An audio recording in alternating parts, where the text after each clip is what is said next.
Assalamualaikum warahmatullahi wabarakatuh. Apa kabar teman-teman? Pada kesempatan kali ini saya ingin memberikan tutorial bagaimana untuk menyeting RD atau yang disebut juga dengan rear derailleur. Saya kasih tahu dulu sebelumnya alat-alat apa aja yang kita butuhkan. Yang pertama yang pasti kita butuhkan adalah obeng ya teman-teman, obeng plus. Dan biasanya rata-rata sepeda RD-nya itu baut H sama ininya L, H sama baut B tensionnya itu pakai obeng plus ya teman-teman. Tapi ada juga yang sepeda pakai baut H sama L-nya itu pakai kunci hex teman-teman. Seperti ini. Biasanya kunci hexnya hex kecil ya, antara 2 dan 3 mili. Nah, biasanya tuh yang Shimano Dior atau Shimano yang di atasnya itu pakai kunci hex teman-teman.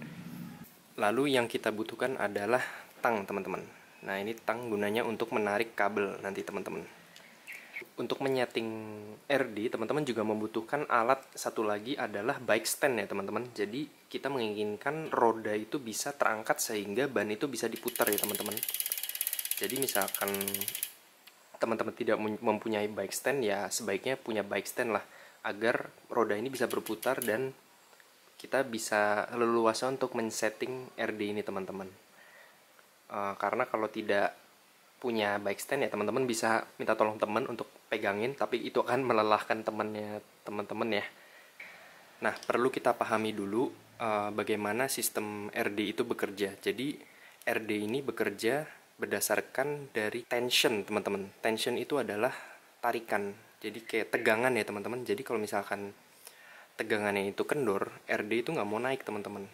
Jadi dia ada pairnya ya nih di sini. Nah ini, jadi dia bekerja dengan tension. Jika teman-teman belum paham bagaimana cara kerja RD itu, teman-teman bisa nonton video saya yang ada di atas ini ya teman-teman.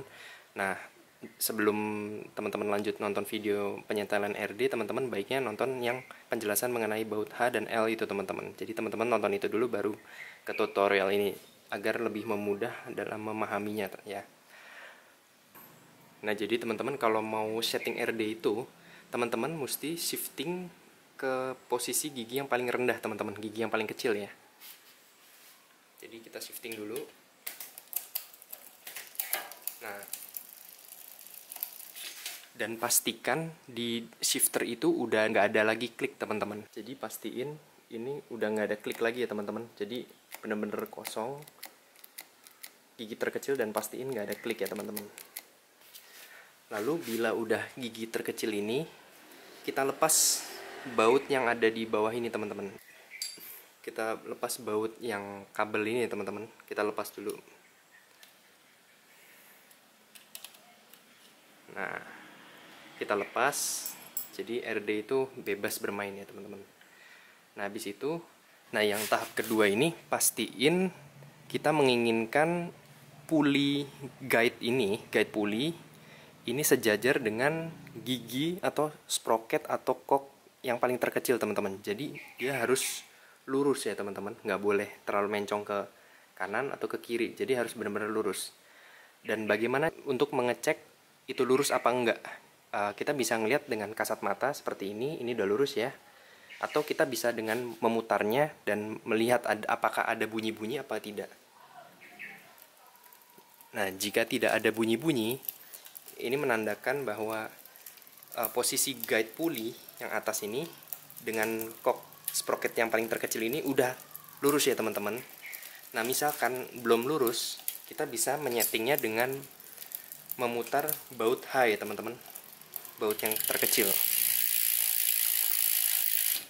Teman-teman bisa lihat kalau saya putar baut H ke kanan atau ke kiri, guide pulley ini akan bergeser ya teman-teman. Nah, dan ini nggak boleh sampai miring ya teman-teman, jadi kita harus lurus. Kalau dia miring, nanti akan bunyi teman-teman. Ini contohnya seperti ini, saya putar.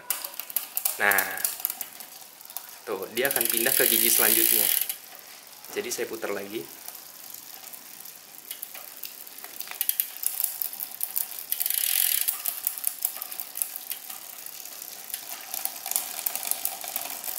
Nah, pastiin udah nggak ada bunyi.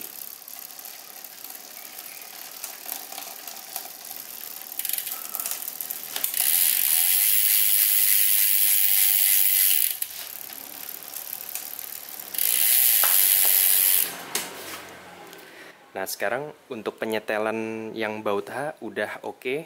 Tadi nggak ada bunyi ya teman-teman. Jadi ini udah oke. Terus saatnya kita pasang ini kembali kabelnya. Tapi sebelum kita pasang kabelnya, kita puter barrel adjuster ini, kita puter sampai mentok. Kita puter sampai mentok. Tapi jangan mentok banget teman-teman. Jadi habis mentok terus kita puter 3 kali teman-teman. 1, 2, 3. Ini gunanya supaya nanti untuk menyetel lagi itu lebih mudah teman-teman. Lalu kabelnya kita pasang. Nah, kita gunakan tang untuk menarik kabel ini teman-teman, untuk menjaga tegangan. Lalu kita kencangkan.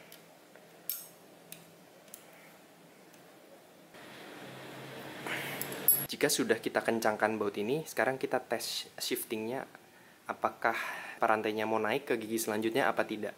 Kita coba tes shifting ya. Kita shifting, sekali klik. Nah, kalau kayak gini tandanya belum mau naik. Jadi kita kalau gigi rantai ini kasusnya seperti ini tidak mau naik, kita harus putar ini. Kita bikin kabelnya itu supaya tegang ya teman-teman. Jadi kita putar sekali, kita coba putar sekali ya. 1. Nah, kita tes putar dan shifting lagi. Nah, jika sudah mau naik, artinya tegangannya sudah oke ya teman-teman. Jadi untuk mengatur tegangan ini ada di sini teman-teman. Kuncinya di sini, bukan di baut L atau H teman-teman. Itu jangan diutak-utik lagi. Nah, lalu bila sudah shifting ke gigi selanjutnya, kita coba ke gigi selanjutnya ya. Oke. Ini teman-teman bisa mendengar ada bunyi.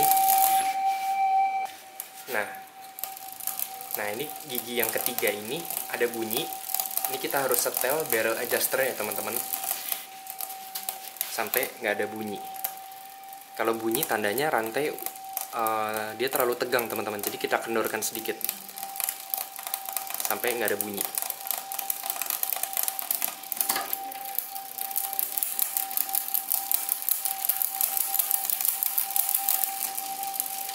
Nah, ini udah nggak ada bunyi ya.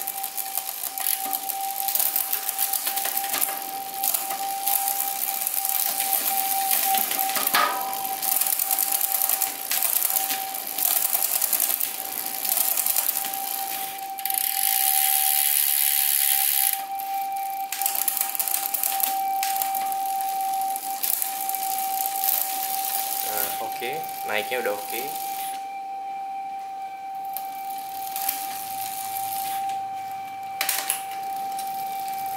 Kita coba naikin lagi.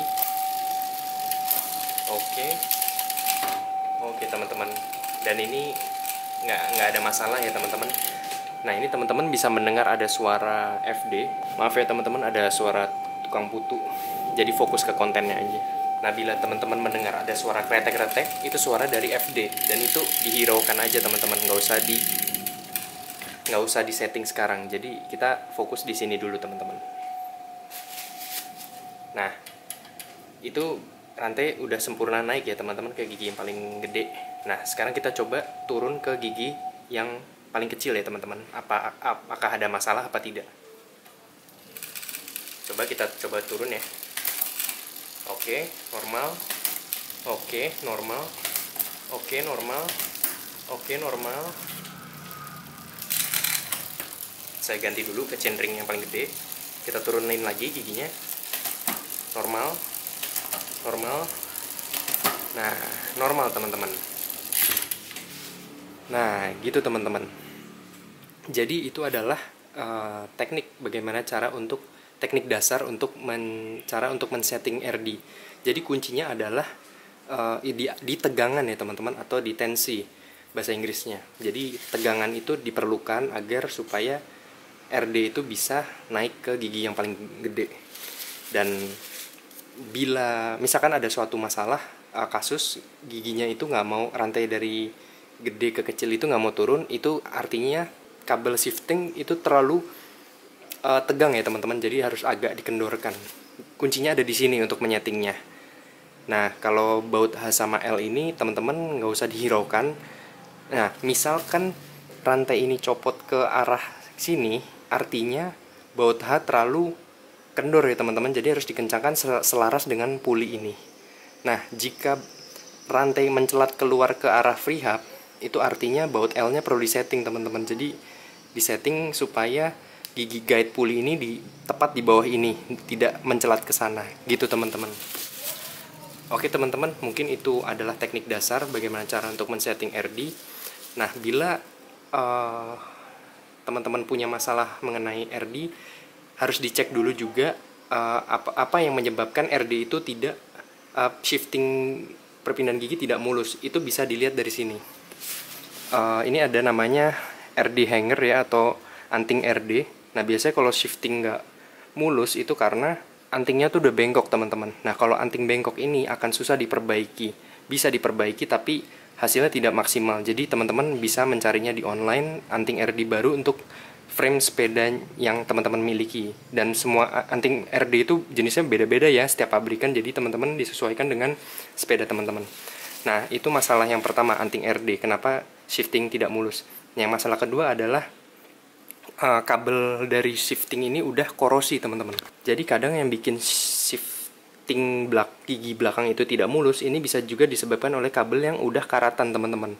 Nah, karatan ini timbul karena misalkan pemakaian tidak terawat ya teman-teman. Misalkan teman-teman habis kehujanan, sepeda tidak langsung dicuci, atau dalam hal maintenance tidak dilumasi ulang gitu teman-teman, atau jarang dirawat lah bahasa kasar gitu ya. Itu juga adalah faktor yang bisa mendukung perpindahan gigi belakang tidak mulus. Dan faktor yang ketiga adalah RD sudah habis masa pakainya atau udah kadaluarsa. Jadi teman-teman perlu tahu bahwa RD ini juga ada umur ya teman-teman. Misalkan udah lama sepeda lama dipakai dan sepeda udah lama dipakai, dan itu juga mempengaruhi usia dari RD ini teman-teman. Nah, bagaimana cara mengetahui RD kita masih layak apa tidak? Nah, teman-teman bisa goyang-goyangkan dari sini. Ini teman-teman pegang bagian cage-nya RD, ini digoyang-goyangkan. Bila ini goyang, artinya RD sudah minta diganti baru ya teman-teman. Kalau punya saya ini goyangnya masih normal ya. Ada yang sampai goyangnya itu parah. Jadi dia ada play ya teman-teman. Play itu ada goncangan goyang yang masif, dan itu pertanda bahwa RD minta diganti teman-teman. Terus yang faktor yang selanjutnya adalah kualitas rantai juga mempengaruhi dari shifting perpindahan gigi.